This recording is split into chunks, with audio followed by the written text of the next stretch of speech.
Hey yo guys, welcome back to another video. Today, June 29th, is the 3-year anniversary of Shadow Creek. So, okay, since that was 3 years ago, for those of you who don't know, Shadow Creek was the first ever roleplay series that I ever did. If you go to my channel, underneath the playlist tabs, you will find the Shadow Creek playlist and then the Shadow Creek bloopers playlist for every single episode. Okay, well, I guess to start off, I could talk about my inspiration for it. Me and David were recording a video on Mindplex one day, and we just kind of started talking about Sam Gladiator and about how we both watched him and how we loved his Yandere High School series. Do you know Sam Gladiator? I don't know if you know him. Oh my god, Sam.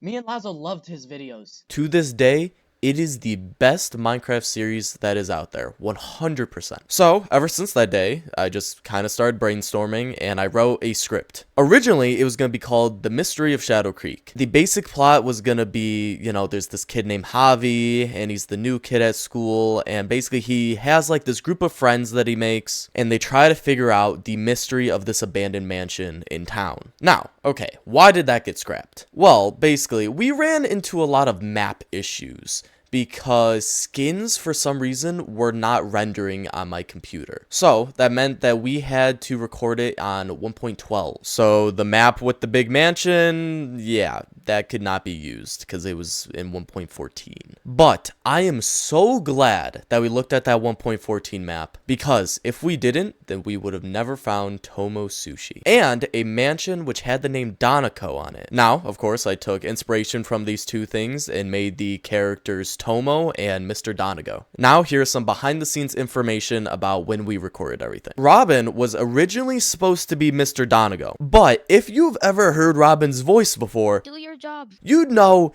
he is not intimidating at all. He kind of has a squeaker voice, no offense. So we quickly realized that he would not be a good fit for that character. So instead what we did, or shall I say what I did, is I would say the line with a voice changer on, which deepened my voice. Let's just say I made sure he wouldn't be able to tell you who he was. And speak about Robin, he actually made the first Shadow Creek thumbnail. It was a good thumbnail, it was exactly what I wanted, but the only problem was that it took a very long time just for that one. And keep in mind, I needed 9 more. And now keep in mind, this was way before I ever used screenshots as my thumbnails. Like, I would actually make my thumbnails. So, Lazo ended up making thumbnails episode 2 through episode 9. I like them a lot. Lazo said he spent a lot of time on them, and I mean, by looking at them, I could see that. Until I realized that he was just using this website that made preset Minecraft thumbnails. All you had to do was put in the actual skins. So, I don't know why, but something about it I didn't really like, because I thought that these were original made thumbnails,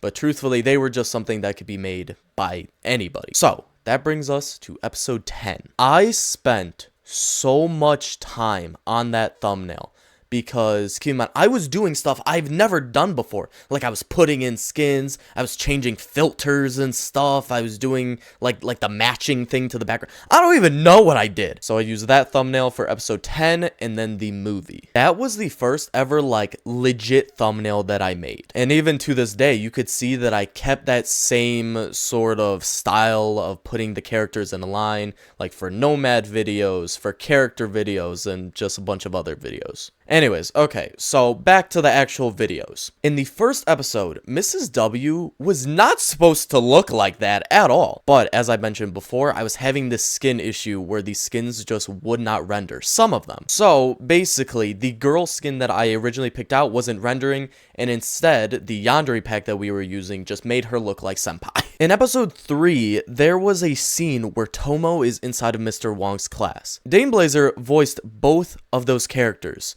So, this was kind of an issue, especially since I didn't start doing like voiceovers yet in my videos. But actually, it wasn't a problem for Dane at all. He voiced both of those characters in the same scene while actually recording it in present time. The part that I just find mind-boggling though is that he was only controlling Tomo, yet I don't know how, but like the movements that Mr. Wong was doing, somehow David perfectly matched up Mr. Wong's lines to those movements. And for reasons such as this, that is why I honestly say that David was the best actor in the entirety of Shadow Creek. When acting out a character, you need to be in the mindset of the character, you know, because truthfully, if you don't, the character will kind of turn out bad. He full on knew Tomo. He understood how Tomo acted. And I mean, it makes sense because he really did help make Tomo. I can only take credit for the idea of Tomo, but every little personality trait that Tomo had, that was all David. Speaking about Mr. Wong's room, when I look at the wall in episode 1, that's a cut. I know, you know, let me just show it one more time. Yeah, that right there was a cut. I know. Impressive. And speaking about impressive cuts, did you see that one in episode 7 inside of Lindsay's room? Exactly. That was also a cut.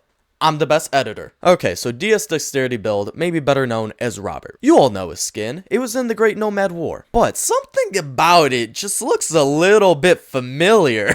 And that is because it was the Detective Walt skin, which is why it has the D on his shirt for detective. But it actually makes sense, because D for DS Dexterity. I don't know why, but after Shadow Creek, he just kind of kept that skin on. And now it's his skin, so you're welcome. Okay, so this is gonna sound weird, but experienced Minecraft players know how to act in roleplay series. For example, what we don't want is people just standing there, just no movement. Like, we want the people to be like moving a little bit, like not a lot, and we want like their head to be moving, and if someone's talking, we want them to look at them, you know, stuff like that. So with that in mind, at the beginning of episode 7, Mr. Wong busts down the door and takes away Tomo. So, okay, at this moment in time, it was only me, Dane, Lazo, and Nora recording the episodes because Robin and Robert were not needed at this time, truthfully. I obviously had to play Javi, Lazo was playing Harry, and then David was playing Tomo.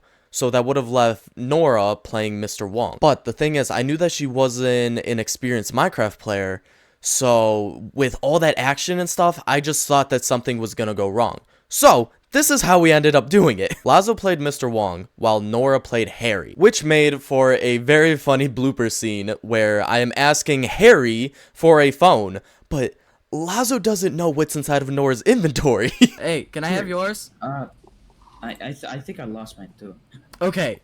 Do we have a landline? Okay, so episode 8. The infamous bridge scene. That was my first time actually like using World Edit, and I think that it turned out decent. I mean, the river could have looked better, and the rocks in the river were kind of weird. But anyways, so okay, I have talked about my dislike of the first few episodes multiple times. Now, I do think that they could have definitely been made better. But also, you gotta keep in mind that this was my first ever time doing something like this. And for my first time, those episodes were really good when you take that into account. Episode 7 and beyond is when I really started knowing like how this whole entire roleplay thing worked and actually writing out the video notes. And also, that ending was one of the best endings that I could have made for that series. And finally, I have asked some of the members that worked on Shadow Creek to tell me their honest opinions and feelings just while recording and how the entire series turned out. While recording it, I'll say I really enjoyed it. I don't know why. It was like a fun thing. It felt like a thing I always wanted to do when I was like a little kid. When I saw people doing like their own role plays, it felt really cool. I don't know. But watching it, it felt really long. I'm not gonna lie. It felt extremely long, and I was like, I want to rewatch all of this, but also I don't want to watch like 30-minute. It was like 30-minute videos. At the beginning it was. Yeah. Yeah, that was because Maybe I didn't later know what on I was it doing. became shorter. Yeah. Okay. But it felt really long watching them, so I didn't really watch them. I like the bloopers though. I like Tomo. Tomo was a great character. Yep. But I mean, there's not really much else to say. I thought it was very enjoyable. You know, sometimes it would get a little frustrating with timing and getting people ready, but other than that, it was usually pretty timed out well, getting people on. Other than that, I mean, the ending and everything, like, it all came out really well, the editing, and it looked really good. It was fun. It was fine. It came out like, it still was a bit weird, but if the ending was like envisioned better, then yeah, I think it would have been fine. Because when we started the series, I had no idea what the ending was gonna be. Oh, okay, that explains it. Exactly. And finally, there's me, Ruby Creeper, the man who played Javi Jones. I am so thankful for Shadow Creek. Honestly, it was the start of me making high quality content on my channel. Recording was very hard at times. There were fights, relationships were lost, time was wasted, and honestly, just a lot of strain on me for needing to manage everything. But you know what they say, pressure makes diamonds. This series was honestly just amazing. And I mean, obviously, I'm going to post many more series in the future, and they might even be better than Shadow Creek. But nothing will ever compare to those, geez, like 13, 14-year-olds at the time, just getting in calls and acting out this Minecraft roleplay. And finally, a very well-deserved happy 3rd anniversary to Shadow Creek, the savior of my creativity. Bye, guys.